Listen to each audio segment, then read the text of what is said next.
మహాదేవుడును మన రక్షకుడైన యేసుక్రీస్తు యొక్క శ్రేష్ఠ నామములో శక్తి సమయం అనే ఈ కార్యక్రమానికి మిమ్మల్ని ప్రేమతో ఆహ్వానిస్తున్నాను. ప్రియ దేవుని బిడ్డలారా, మరొకసారి ఈ కార్యక్రమం ద్వారా మీ గృహంలో ప్రవేశించడానికి దేవుడు నాకు ఇచ్చిన ఈ మంచి సమయాన్ని బట్టి దేవుణ్ణి ఎంతగానో స్తుతిస్తూ మీకు నా శుభములు తెలియజేస్తూ ఉన్నాను. నిశ్చయముగా దేవుడు ఈ వర్తమానం ద్వారా మిమ్మల్ని దర్శించబోతున్నాడు, బలపరచబోతున్నాడు.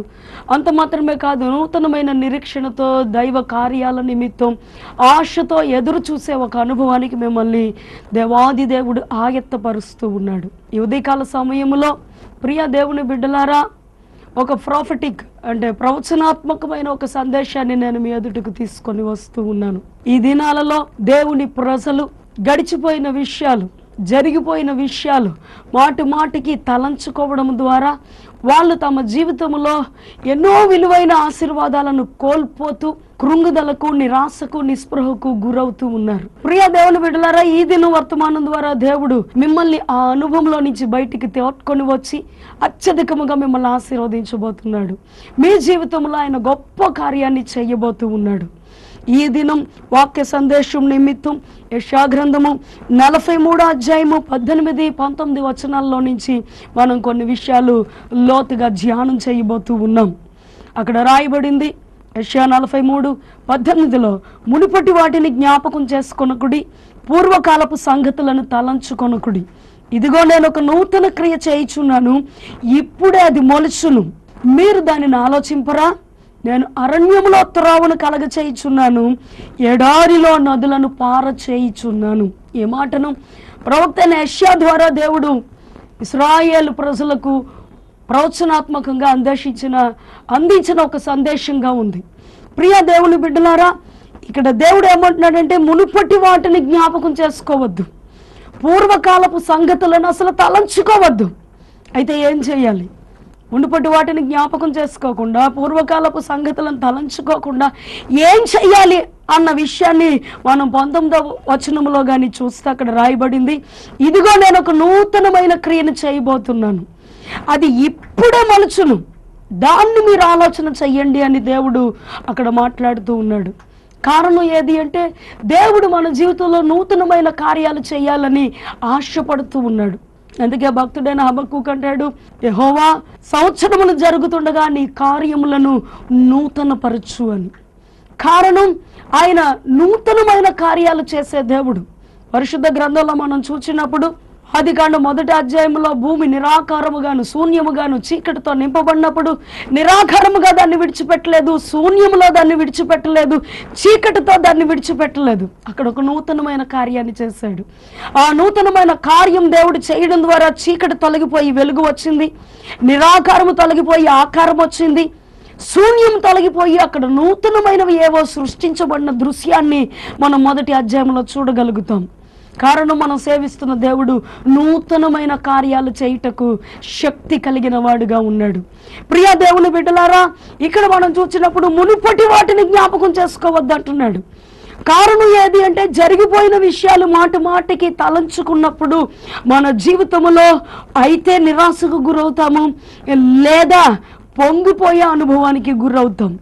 కారణం ఏది అంటే, జరిగిపోయిన వాటిల్లో అపజయాలు, జరిగిపోయిన వాటిలో వేదనలు, జరిగిపోయిన వాటిలో శ్రమలు, జరిగిపోయిన వాటిలో ఇతరులు మనకు విరోధముగా మాట్లాడిన మాటలు, లేదా ఇతరుల ద్వారా మోసపోయిన అనుభవం మనము ఎదుర్కొన్నప్పుడు మనం అనేక సార్లు నిరాశపడతాం. అయ్యో, నా జీవితం ఇలా అయిపోయింది, అయ్యో నేను ఆ రోజు అలా మాట్లాడుకుంటే ఉంటే బాగుండు కదా, అయ్యో వాళ్ళ దగ్గరికి వెళ్లకుండా ఉంటే బాగుండు కదా, నేను ఈ విధంగా స్టెప్ వేయకపోతే బాగుండు కదా అన్న నిరాశ మనల్ని వెంటాడుతుంది. ఎందుకంటే జరిగిపోయిన వాటిని జ్ఞాపకం చేసుకుంటే. ఇంకోవైపు చూస్తే, జరిగిపోయిన వాటిని జ్ఞాపకం చేసుకున్నప్పుడు మనము మన జీవితంలో జరిగిపోయిన వాటిలో జయాలు ఎన్నో ఉన్నాయి, ఆశీర్వాదాలు ఎన్నో ఉన్నాయి, మేలులు ఎన్నో ఉన్నాయి. వాటన్నిటినీ మనం తలపోసుకున్నప్పుడు నా ప్రార్థన ద్వారా, నా భక్తి ద్వారా, నా విశ్వాసం ద్వారా, నా ఉపవాసము ద్వారా దేవుడు నా కొరకు ఈ కార్యం చేశాడు అన్న ఒక తలంపు వచ్చినప్పుడు మన జీవితంలో నిర్లక్ష్యానికి గురవుతాం. కారణం, నేను ప్రార్థన చేస్తే దేవుడు ఏమన్నా చేసేస్తాడు, నేను ఉపవాసం ఉంటే దేవుడు నాకు ఏమన్నా ఇచ్చేస్తాడు అన్న ఒక నిర్లక్ష్యం, లేకపోతే ఓవర్ కాన్ఫిడెన్స్ మన జీవితంలో ప్రవేశించినప్పుడు మనము దేవుడిచ్చే ఆశీర్వాదాలను కోల్పోయే ప్రమాదము ఉంది. అందుకే దేవుడు అంటున్నాడు, మునుపటి వాటిని జ్ఞాపకం చేసుకోవద్దు, పూర్వకాలపు సంగతులను తలంచుకోవద్దు. ప్రియ దేవుని బిడ్డలారా, ఈ దినాల్లో నేను అనేక వందల వేల మంది క్రైస్తవులను నా ఆత్మీయ జీవితంలో కలుసుకున్నాను. వాళ్ళ జీవితంలో వాళ్ళను కలుసుకున్నప్పుడు వాళ్ళు చెప్పింది ఏది అంటే, జరిగిపోయిన విషయాలు అనేకము నాతో పంచుకోవడం ప్రారంభించారు. ప్రియులారా, జరిగిపోయిన విషయాలు పంచుకోవడం వల్ల ప్రయోజనం లేదు, కానీ జరిగిపోయిన విషయాల ద్వారా మనము ఏమి నేర్చుకున్నాం, దేవుడు మనకి ఏ పాఠం నేర్పించాలనుకున్నాడు అన్న సత్యాన్ని మనం అర్థం చేసుకోగలిగినట్లయితే మంచిది.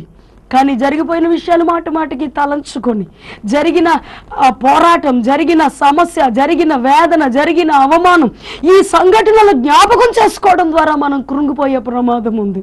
క్రైస్తవ జీవితంలో పొంగిపోవడానికి అవకాశం లేదు, కృంగిపోవడానికి కూడా అవకాశం లేదు. ఎందుకంటే పొంగినది ఏది మీ దగ్గర కనబడకూడదు అని చెప్పి దేవుడు తన వాక్యములో మనతో మాట్లాడుతూ ఉన్నాడు. నిర్గమాకాండంలో 13వ అధ్యాయము 7వ వచనములో మనం చూసినప్పుడు అక్కడ కనబడుతూ ఉంది. పులిసింది ఏది అంటే పొంగిపోయేది. పొంగిపోయే అనుభవం ఏది అంటే అతిశయించే అనుభవం. అతిశయానికి క్రైస్తవ జీవితంలో త్రావే లేదు. అందుకే పౌలు అన్నాడు, సిలువను గూర్చి తప్ప మరి దేని యందు అతిశయించుట నాకు దూరం అవునుగాక అని. అవును, మనం ఈ దినాల్లో అతిశయించాలి అంటే మన నిమిత్తం కల్వారి సిలువలో ప్రాణం పెట్టిన యేసుక్రీస్తునందు, ఆ సిలువ బలియాగమునందే మనం అతిశయించాలి తప్ప మరి దేని యందు అతిశయించడం మనకు దూరం అవునుగాక. ప్రియులారా, అంత మాత్రమే కాదు, ఈ జరిగిపోయిన విషయాలు జ్ఞాపకం చేసుకున్నప్పుడు అనేక సార్లు మనము కృంగిపోయి ఆత్మీయ జీవితంలో వెనుకబడే ప్రమాదం ఉంది. కనుక వెనుకబాటుతనం అనేది దేవుడికి ఇష్టం లేదు. మనం వెనక్కి వెళ్తే మన యందు ఆయన ఆత్మకు సంతోషం ఉండదని హెబ్రీ పత్రిక 10వ అధ్యాయము 36వ వచనంలో రాయబడింది. కనుక మనం వెనుకకు వెళ్తే అది దేవుడికి సంతోషం కాదు. అలాగని పొంగిపోయి ఊరికనే అతిశయిస్తూ కూర్చుంటే అది కూడా దేవుడికి సంతోషం కాదు. అయితే దేవుడు ఈ సమయంలో మనతో మాట్లాడుతున్నది ఏది అంటే, నువ్వు వాటన్నిటినీ మర్చిపో. ఇప్పుడు నేను నీతో మాట్లాడుతున్న మాట ఏది అంటే, నేను నీ కొరకు నూతనమైన కార్యం చేయబోతూ ఉన్నాను. జరిగిపోయినవన్నీ నువ్వు పక్కన పెడితే నువ్వు ఈ సమయంలో చేయాల్సింది ఏది అంటే, నేను నీ జీవితంలో చేయబోతున్న నూతనమైన కార్యాన్ని గురించి నువ్వు ఆలోచించడం ప్రారంభించాలి. కారణం, అది ఇప్పుడే మొలుస్తుంది అని దేవుడు తన ప్రవచనములో మనతో మాట్లాడుతూ ఉన్నాడు. ఇప్పుడే అంటే ఈ కార్యక్రమం చూస్తూ ఉండగా నీ జీవితంలో దేవుడు నూతనమైన ఒక కార్యం చేయబోతున్నాడని, దేవుడు చేయబోతున్న నూతన కార్యము ఇప్పుడే ప్రారంభించబడుతుందని, ఆ కార్యము ద్వారా నీ జీవితంలో అసాధ్యమైనవన్నీ సాధ్యమవబోతూ ఉన్నాయని, దేవుడు చేయబోతున్న నూతన కార్యము నీ జీవితానికి ఉన్న ఎదురవుతున్న సమస్యలకు, పోరాటాలకు ఒక పరిష్కారాన్ని చూపించగలదని నువ్వు అర్థం చేసుకున్నట్లయితే నిశ్చయముగా దేవుడు నీ కొరకు చేయబోతున్న నూతన కార్యాన్ని గురించి నువ్వు ఆలోచించడం ప్రారంభిస్తావు. దాని ద్వారా నీ మైండ్ సెటప్లో గొప్ప మార్పును నువ్వు కనుగొనగలుగుతావు. దేవుడు నా జీవితంలో ఏ కార్యం చేయబోతున్నాడు, నేను ఇన్ని సంవత్సరాలుగా ప్రార్థించాను, నా ప్రార్థనకు జవాబు ఇవ్వబోతున్నాడా, నేను విశ్వాస జీవితంలో చాలా యథార్థముగా కొనసాగుతున్నాను, దానికి ప్రతిఫలం ఇవ్వబోతున్నాడా, లేదా నా జీవితంలో అనేక కార్యాలు పెండింగ్ లో ఉండిపోయాయి, నేను ఎన్నో దేవుని దగ్గర అడిగాను కానీ నా జీవితంలో ఇంకా అనేక కార్యాలు నెరవేరలేదు, దానిని ఈ దినము దేవుడు ఫుల్ఫిల్ చేయబోతున్నాడా అనే రకరకాల తలంపులు నీ హృదయంలో ప్రవేశించినప్పుడు నిశ్చయముగా నీవు దేవుని వైపు తేరి చూడడం ప్రారంభిస్తావు. ప్రియ దేవుని బిడ్డలారా, ఈ ఉదయకాల సమయంలో దేవుడు చెప్తున్న మాట ఏది అంటే, నేను నీ కొరకు నూతనమైన కార్యం చేయబోతున్నాను. సంతోషంగా ఉందా? ఇంతకాలం నీవు ఎదురు చూస్తున్న నూతనమైన కార్యము ఈ దినము, ఈ క్షణం ప్రారంభించబడుతుంది అంటే నువ్వు ఆనందించకుండా ఉండగలవా? ప్రియ దేవుని బిడ్డలారా, ఈ మాటలు వింటున్న మీరు నిశ్చయముగా ఈ క్షణంలోనే దేవుడు మీ జీవితంలో చేయబోతున్న కార్యాలను బట్టి ఉత్సహించండి, సంతోషించండి, రెండు చేతులు పైకెత్తి దేవుణ్ణి ఎంతగానో స్తుతించడం ప్రారంభించండి. మీ జీవిత సమస్యలను ఈ ఉదయకాలము దేవుడు ఈ వర్తమానం ద్వారా పరిష్కరించబోతూ ఉన్నాడు. నిశ్చయముగా దేవుడు మీ జీవితంలో నూతనమైన రీతిలో క్రియను ప్రారంభించాడు. ఆ క్రియ ఏంటి అన్నది మనం ఇక్కడ ఆలోచన చేసినప్పుడు రాయబడింది. నేను అరణ్యములో త్రోవను కలగ చేయబోతున్నాను. Praise the Lord. దేవుడికి స్తోత్రం. ప్రియ దేవుని బిడ్డలారా, అరణ్యం అనేది చాలా వేదనతో కూడిన ఒక అనుభవం.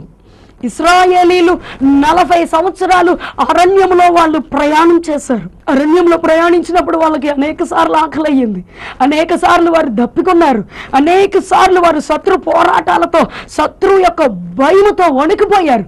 అనేక సార్లు వారు ఏం చేస్తున్నారో తెలియని ఒక విపత్కరమైన భయానికి వారు గురైపోయారు. కారణం అరణ్యం అనేది ఒంటరితనానికి సాదృశ్యంగా ఉంది. అరణ్యం అనేది నిరీక్షించడానికి ఆధారము లేని ఒక అనుభవానికి సాదృశ్యంగా ఉంది. అరణ్యం అనేది మన జీవితంలో ఏం చెయ్యాలో, ఎక్కడికి వెళ్ళాలో, ఏ నిర్ణయం తీసుకోవాలో తెలియని ఒక కన్ఫ్యూజ్కి సాదృశ్యంగా ఉంది.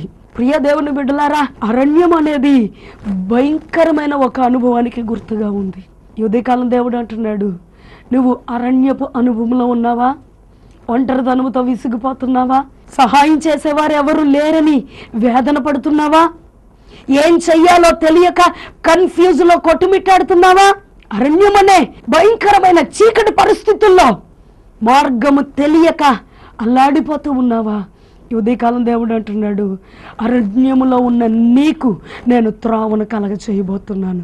దట్ మీన్స్ నువ్వు ఏ అరణ్యములో ఉన్నావో ఆ అరణ్యపు అనుభవంలో నుంచి దేవుడు నిన్ను బయటకు తీసుకొని రాబోతూ ఉన్నాడు. ఆ అరణ్యపు అనుభవంలో నుంచి దేవుడు నిన్ను విడిపించబోతూ ఉన్నాడు. ఆ అరణ్యపు అనుభవంలో నుంచి దేవుడు నీ జీవితంలో ఒక నూతనమైన మార్గాన్ని తెరచి ఆశీర్వాదకరమైన, దీవెనకరమైన, అద్భుతాలతో కూడిన అనుభవంలోనికి నేను నడిపించబోతూ ఉన్నాడు. చాలా మంది ఈ వర్తమానం చూస్తున్న వారు, మా కొరకు మార్గాలు తెరవబడట్లేదు, ఏ ప్రయత్నం చేసినా సక్సెస్ అవ్వట్లేదు, మా జీవితంలో ఎన్ని పోరాటాల మధ్యలో మేము కొట్టుమిట్టాడుతున్నాం, దేవుడు మా ప్రార్థన ఎప్పుడు ఆలకిస్తాడు, ఎప్పుడు మాకు జవాబిస్తాడు అన్న ఒక వేదనతో మీరు ఈ టీవీ ముందు కూర్చొని ఉన్నారు. ప్రియ సహోదరి, సహోదరుడా, ఈ ఉదయకాలము నీ జీవితంలో దేని నిమిత్తం నువ్వు మార్గాలు తెరవబడాలని ఆశతో ఎదురు చూస్తున్నావో, నీ మార్గాలు సరళం చేయబడాలని కనిపెడుతూ ఉన్నావో, ఈ ఉదయకాలం నిశ్చయముగా నీ జీవితంలో దేవుడు మార్గాలను తెరవబోతున్నాడు, మార్గాలను సరళం చేయబోతున్నాడు. నీ ఎదుట దేవుడు నూతనమైన కార్యాన్ని ప్రారంభించాడు. విశ్వసించి దేవుణ్ణి స్తుతించడం ప్రారంభించు. ఇక్కడ మనము టోటల్ గా ఆలోచన చేస్తే అసాధ్యమైన దాన్ని దేవుడు సాధ్యపరచబోతున్నాడు. ఎందుకంటే అరణ్యములో త్రోవను కలగ చేయడం సామాన్యమైన కార్యం కాదు. అరణ్యములో మార్గాన్ని కనుగొనడం అంత ఈజీ కాదు. కానీ మానవ జీవితానికి, మానవ జ్ఞానానికి, మానవ శక్తికి అసాధ్యమైన కార్యాన్ని చేయడమే నా యేసు ప్రభు యొక్క శక్తివంతమైన వ్యక్తిత్వానికి సాదృశ్యంగా ఉంది. ఏదైతే ఈ ఉదయకాలం నీ జీవితంలో అసాధ్యం అనుకుంటున్నావో, స్వస్థపరచబడ్డ అసాధ్యం అనుకుంటున్నావా? నీ జీవితంలో వ్యాధి నుంచి విడుదల పొందడం అసాధ్యం అనుకుంటున్నావా? ఆర్థిక ఇరుకుల ఇబ్బందులు, అప్పుల బాధల నుంచి బయటికి రావడం అసాధ్యం అనుకుంటున్నావా? విడిపోయిన నీ కుటుంబం తిరిగి కట్టబడ్డం అసాధ్యం అనుకుంటున్నావా? వివాహమై అనేక సంవత్సరాలు అయ్యింది, అయితే నా గర్భం ఇంకా తెరవబడలేదు, గర్భం తెరవడం అసాధ్యం అని అనుకుంటున్నావా? ప్రియ దేవుని బిడ్డలారా, ఉద్యోగం సంపాదించడం, వివాహం జరగడం అసాధ్యం అసాధ్యం అన్న తలంపు నిన్ను వేధిస్తూ ఉందా? అందుకే దేవుడు అంటున్నాడు, నేను ఒక నూతన కార్యం చేయబోతున్నాను, దాన్ని గురించి నువ్వు ఆలోచించు, అది ఇప్పుడే ప్రారంభించబడుతుంది. యేసుక్రీస్తు నామములో ఈ ఉదయకాలం నీ గర్భం తెరవబడబోతుంది. యేసుక్రీస్తు నామములో ఈ ఉదయకాలం నీకున్న అప్పుల బాధ నుంచి, ఆర్థిక సమస్యల, ఇరుకుల ఇబ్బందుల నుంచి విడుదలను నువ్వు పొందుకోబోతున్నావు. యేసు నామములో విడిపోయిన నీ కుటుంబాలు ఈ ఉదయకాలము దేవుడు కట్టబోతూ ఉన్నాడు. యేసుక్రీస్తు నామములో ఈ ఉదయకాలము ఏదైతే నీ జీవితంలో అసాధ్యమని కృంగిపోతున్నావో దాన్ని దేవుడు సాధ్యపరచబోతున్నాడు. పరీక్షల్లో పాస్ అవడం అసాధ్యం అనుకుంటున్నావా? ఇంటర్వ్యూలో నెట్టుకు రావడం అసాధ్యం అనుకుంటున్నావా? నీకు అసాధ్యమైంది నా ప్రభువుకి సాధ్యం. ఎందుకంటే ఇర్మియా గ్రంథము 32:27లో రాయబడింది, నేను సర్వ శరీరులకు దేవుణ్ణి, నాకు అసాధ్యమైంది ఏదన్నా ఉందా అని. ప్రియ దేవుని బిడ్డలారా, నీవు సేవిస్తున్న దేవుడు సామాన్యమైన ఒక వ్యక్తి అని అనుకోకు. ఆయనకు అసాధ్యమైంది ఏది లేదు. ఆయన ఎవరి జీవితంలోనన్నా ఏమన్నా ఎప్పుడన్నా చేయుటకు శక్తి కలిగిన దేవుడుగా ఉన్నాడు. నువ్వు సేవిస్తున్న దేవుడు ఒక సామాన్యమైన దేవుడు కాదు. ఆయన ఈ భూమి ఆకాశములను సృజించిన దేవుడు.